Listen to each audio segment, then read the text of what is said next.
coming up on the road to WAC Vegas. Some big surprises this past week in conference play as we are only 6 weeks away from WAC Vegas. One of those surprises includes the undefeated Seattle U men's basketball team. We sit down with Red Hawks interim head coach Chris Victor. On the women's side, we have a battle of unbeatens coming up this week in Nacogdoches. And who doesn't love cute animals dressed up in school gear? Stick around to see some furry friends. That's all ahead on the road to WAC Vegas. New Mexico State going on to the tournament. Just a phenomenal game. What college basketball is all about.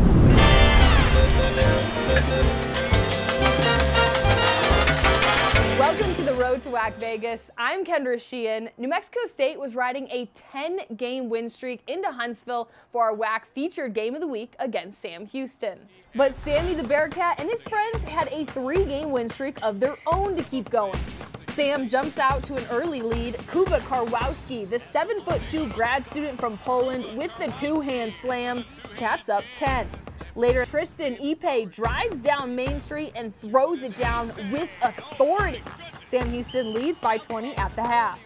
Bearcats continue to pour it on in the second. Savion Flagg with the alley-oop jam. He had 22 points. Sam Houston cruises to a 71-46 victory. 2 nights later, Grand Canyon in Huntsville lopes on the break. Holland Woods to Sean Miller-Moore, and GCU leads 32-26 at the half. We go to under 2 minutes left, tie ball game when Jaden Ray hits the three. Sam Houston hangs on to win 58-56. The Bearcats win their 5th game in a row and are now 7-1 in the WAC. Sam Houston will be in our WAC featured game of the week once again on ESPN Plus as they visit Seattle U. That will be a 1 p.m. tip Pacific time at the Red Hawk Center, where SU is unbeaten this season. In the preseason coaches poll, Seattle U was picked to finish 6th in the conference. But just 6 weeks out from WAC Vegas, the Red Hawks are in sole possession of first place. Visiting Abilene Christian, end of the first half, Cameron Tyson buries the half-court shot. SU leads 35-22 at that point. Tyson goes on to score 20 points as the Red Hawks win their 6th in a row by a final of 72-62.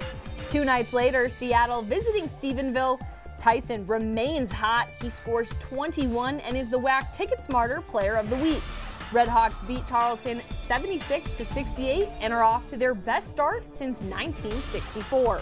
The past 3 men's basketball championships have featured New Mexico State and Grand Canyon. This Saturday, the rivalry is renewed as GCU travels to Las Cruces. Who can ever forget Johnny McCann's half-court shot to beat Grand Canyon in 2019? The Lobes have not won in Las Cruces, going 0-8 in previous trips to the Land of Enchantment. That will be a 7 p.m. Mountain Time tip on ESPN+. Coming up next, in Seattle, Coach Victor has meant victory for the Red Hawks. We have the interim head coach of the Red Hawks, Chris Victor, coming up after the break. Fans, welcome back to WAC Vegas. As we celebrate more than a decade of madness at the Orleans Arena, the 2022 Hercules Tires WAC Basketball Tournament, March 9th through the 12th. In this year, there are even more games to watch, with 20 teams in Las Vegas. For ticket information, go to WACsports.com.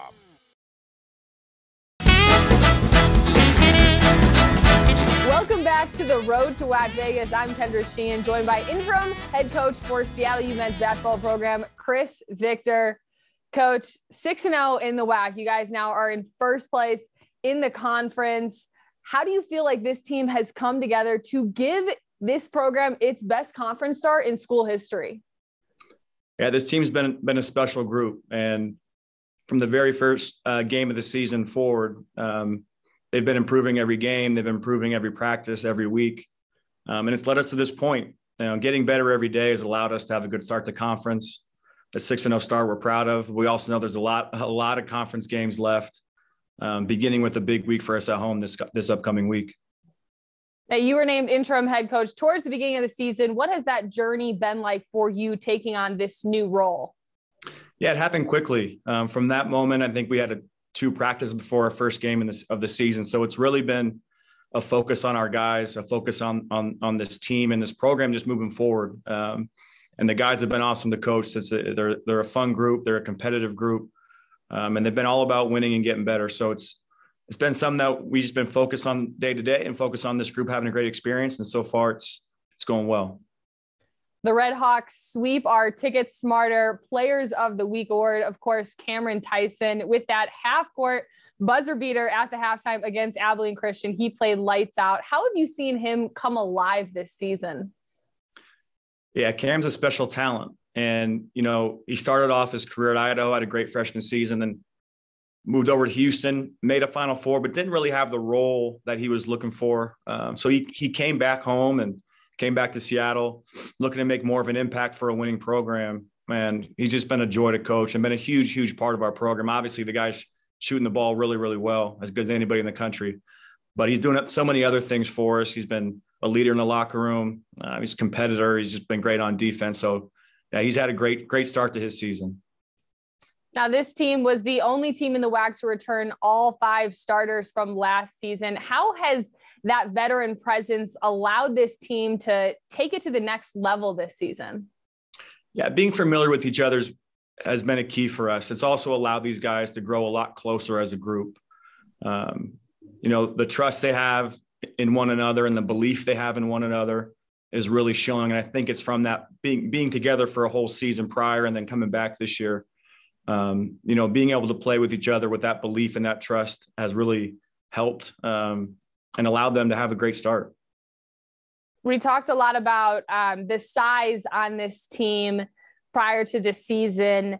And we talked about Abilene Christian and New Mexico State and all these front runners in the WAC. Do you feel like Seattle Ute at the start was underrated and you guys have something to prove? Or did this team just know that they were special from the moment they got together this year? Yeah, the underrated piece, that's for other people to decide.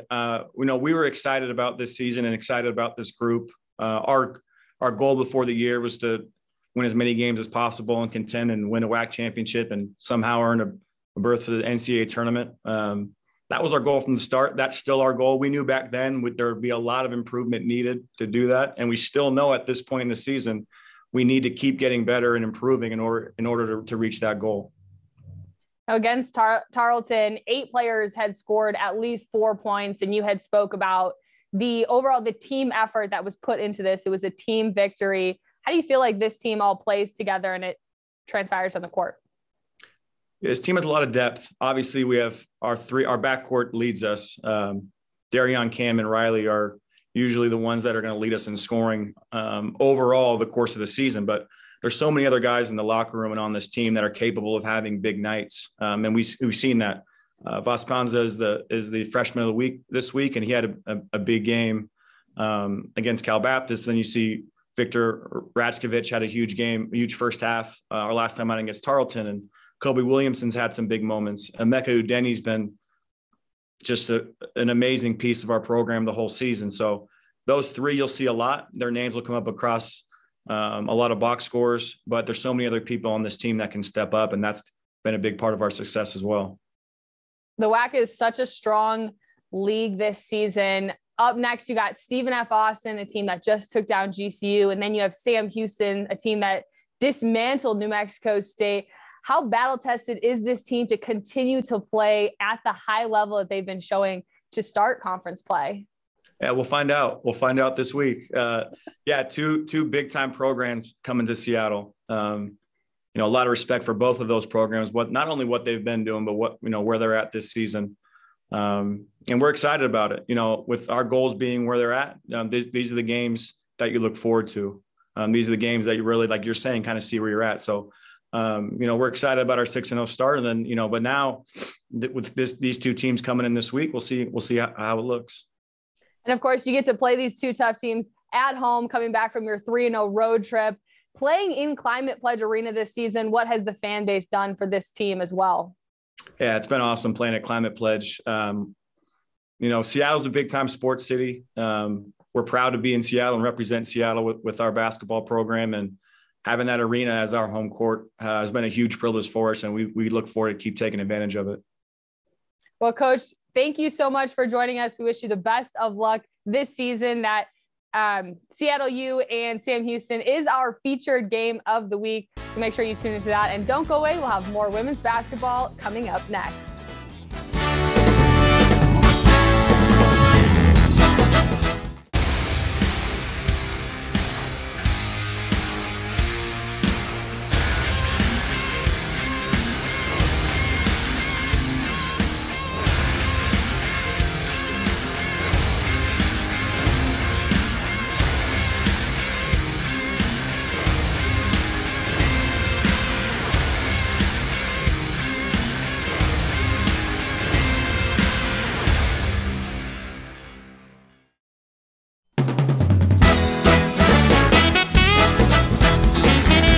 Welcome back to the road to WAC Vegas.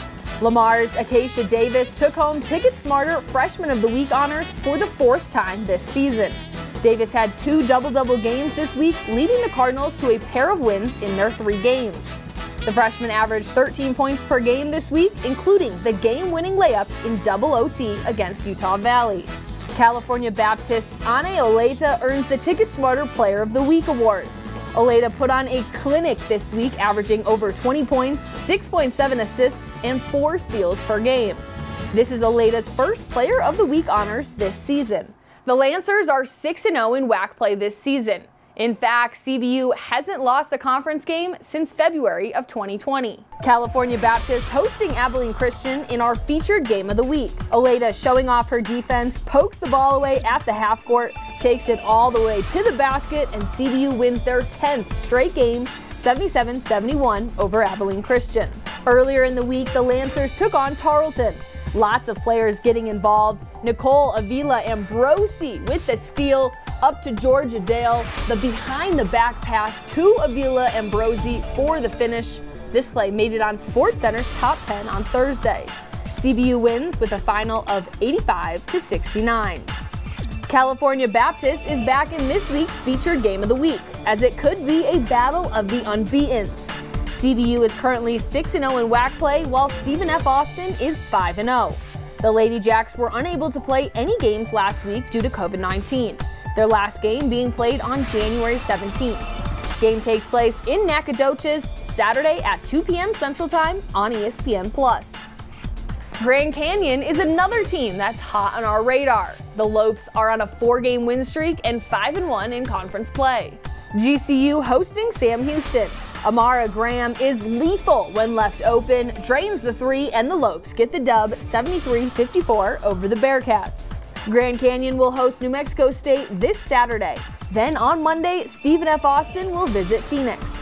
This is a rescheduled game from last week. That will be a 6 p.m. Mountain Time start. We were blown away by all the adorable animals that were posted for this week's Dress Your Pet contest. This cute Aggie Bulldog named Lorraine McFly, sick name, earned her owner a ticket to WAC Vegas. Be sure to follow us on social media, especially our new TikTok WAC_Vegas, for your chance to win tickets and be a part of the madness. I can't believe we are just 6 weeks away from being at the Orleans Arena in Vegas. For the road to WAC Vegas, I'm Kendra Sheehan. See you next time.